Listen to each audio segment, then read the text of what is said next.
Hi there, Joseph Ituete here again, and today we're going to be discussing another book I wrote, a very controversial book, very, very controversial, titled The Cursed Blessing of Sex. The Cursed Blessing of Sex. I know many people, especially those religious people out there, once you mention the word sex, they are like, what is it talking about? But hey, there is nothing that is destroying mankind more than sex, so we got to talk about it. And so I wrote this book titled The Cursed Blessing of Sex. And then you ask me, what do you mean by cursed blessing?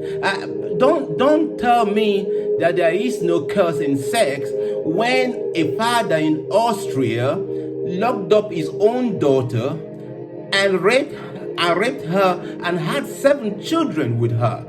In Austria. And don't tell me there is no curse in sex when an American president was humiliated, with the disgrace of impeachment over his sexual affair with a White House intern. Don't tell me there is no curse in sex when an IMF director was arrested, disgraced, and humiliated for raping a hotel maid. Don't tell me there is no curse in sex when all the mighty men who have fallen as a result of the Me Too movement. Don't tell me that there is no curse in sex when you see all the numbers of all the mighty men who have fallen from the Me Too movement.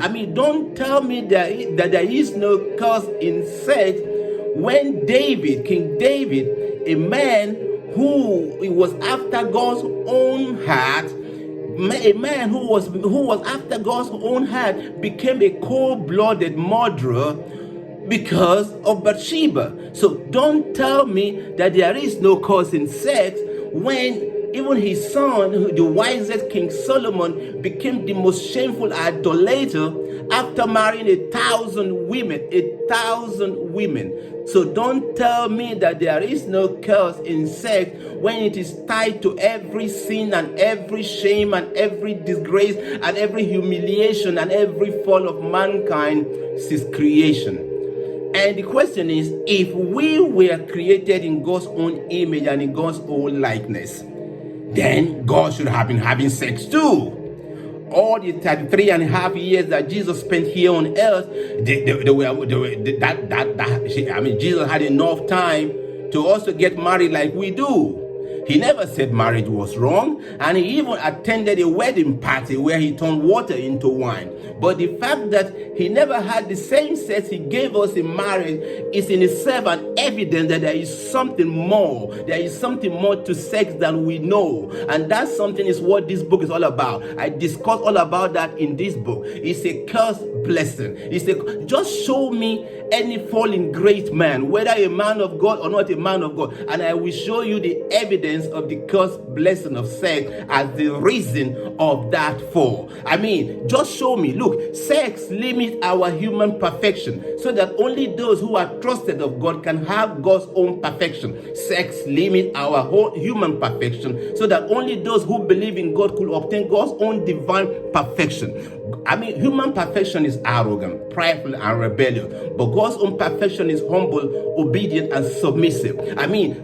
Look, to make the trusted man of God weak so that the strength of God can be made manifest in him, God gave man sex as the weakness through which his own divine strength could be manifested. So sex is a cause through which the blessing of God is manifested in man. Unless that man of God should be exalted above measure through the miracles and the wonder-working powers of God in him, sex was given to that man as a thorn in his flesh and as a messenger of Satan to buffet that man, lest he should be exalted above measure. So sex is the avoidance of another Lucifer casualty in man, and Lucifer casualty was his fall as a result of his perfection. And to avoid the same with man, God gave man sex. So, beloved, to keep us from being puffed up with pride because of the glory and the honor and the dominion that God gave man, God gave that, by creating us in his own image and likeness, God added sex as a cursed blessing, a curse that is packaged with the blessing of procreation, saying, be fruitful and multiply and replenish the earth and subdue it. Genesis 1:28. But be not ignorant of the fact that God could have also made us to achieve his goal of procreation and multiplication even without having sex. I have my first degree in education biology, and in my studies I discovered that there were other creations of God who were also fruitful and multiplying and replenishing the earth without having sex. They were having what we refer to in biology as an external fertilization, where the female will lay her eggs in a certain place and the male will come and pour his sperm over those eggs. Modern technology of in vitro fertilization, IVF, has now introduced the same into mankind, so that we no longer need to have sex to be fruitful and to multiply. But all the couples who have been fruitful and have multiplied with IVF, they are still having sex. So let nobody deceive you by claiming that sex is for procreation. No, sex is a cursed blessing. Do you know what? They don't have sex in heaven. Matthew chapter 22, 29 to 30 and Luke 20, 34 to 35 showed us clearly that there is no sex in heaven, because no cursed thing is permitted in heaven. So sex is a cursed blessing. Sex is a cursed blessing. And I mean, there is more about this book. There is a lot about this book that I can't talk about right now, but you have to get it. Get this book. Is going to bless you, and it's going to make you to be very cautious about sex, to be very fearful about sex, and to bless God about it, because it's the blessing of God upon that cause that will give you victory over the curse of it. God bless you, my brother. God bless you. Amen.